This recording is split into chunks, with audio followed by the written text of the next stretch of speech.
The promotion came through. The number in the account went up.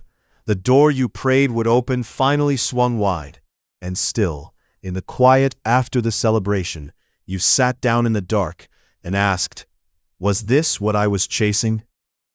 That question can feel almost embarrassing, because from the outside, your life may look full, productive, moving, maybe even blessed.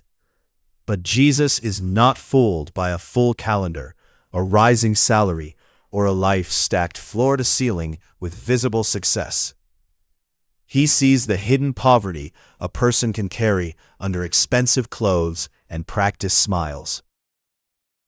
In Luke 12, Jesus tells a story that feels uncomfortably modern.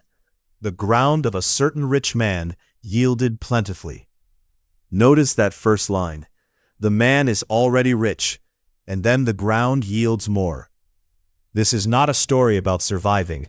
This is a story about abundance, more than enough, overflow. And yet the man's heart does not become grateful. It becomes occupied.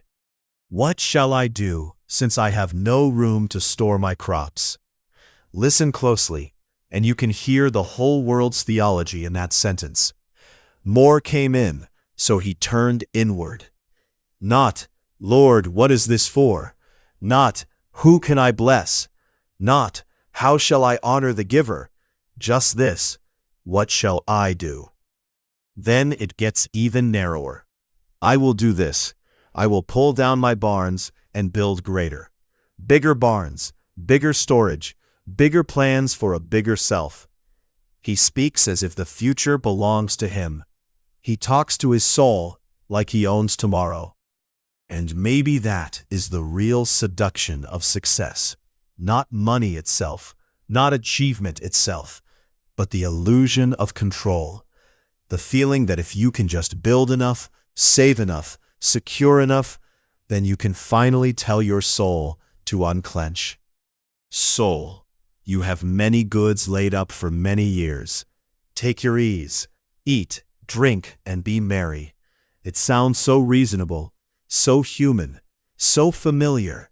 Just one more milestone, then rest. Just one more raise, then peace. Just one more purchase, then contentment. But the soul cannot feed on what the body stores. You can fill the garage and starve the heart. You can build a kingdom around yourself and still go to bed hollow.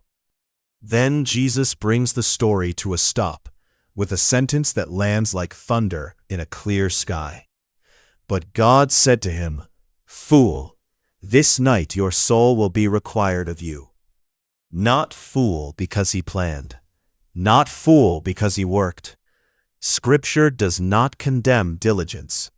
He is called a fool because he lived as if God were absent from his abundance and irrelevant to his future. He prepared for years and forgot eternity. He knew how to count his crops, but not his days. This night, your soul will be required of you. Then whose will those things be which you have provided?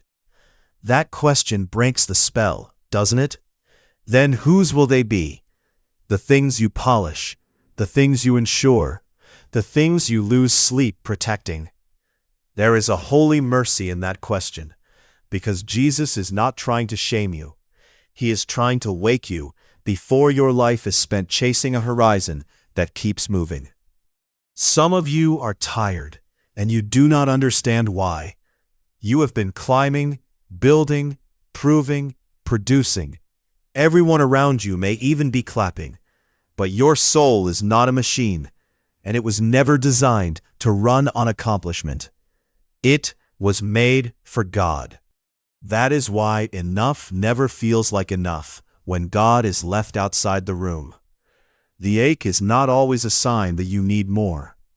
Sometimes it is the mercy of God showing you that more of the world cannot heal what only His presence can fill. Jesus ends with this warning: "So is he who lays up treasure for himself and is not rich toward God." Rich toward God. What a phrase! It means there is a kind of wealth this world cannot measure. A person can have little and yet be rich toward God. Another can have everything people envy and be spiritually bankrupt. So what does it look like today? It looks like receiving what you have as stewardship, not ownership. It looks like gratitude instead of self-congratulation. It looks like asking, Lord, what is this for? Who can I serve? What in me is clinging too tightly to things that cannot follow me into eternity? And maybe, for you, it looks like stopping in the middle of the chase. Just stopping, naming the emptiness honestly, not covering it with another purchase, another goal, another distraction. Let the ache speak. Let it tell the truth. You were not made to be held together by your next achievement. You were made for Christ. Only Jesus can speak to the restless soul and offer something deeper than temporary relief. In Him, you do not have to build a larger life to become a secure person. In Him, your worth is not stored in barns, accounts, titles, or applause. In Him, grace gives what striving never can: peace with God, a cleansed conscience, and treasure that death cannot touch. So, if your heart feels strangely empty today, do not panic. Do not numb it. Bring it to Jesus.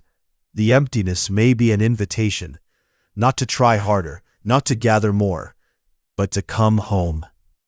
Ask Him to make you rich toward God. Ask Him to loosen your grip on what fades. Ask Him to teach your soul the kind of rest that cannot be bought, scheduled, or achieved. And as you go through this day, remember this simple, piercing truth: a full life is not the same as a filled soul. This is extreme faith. Until next time.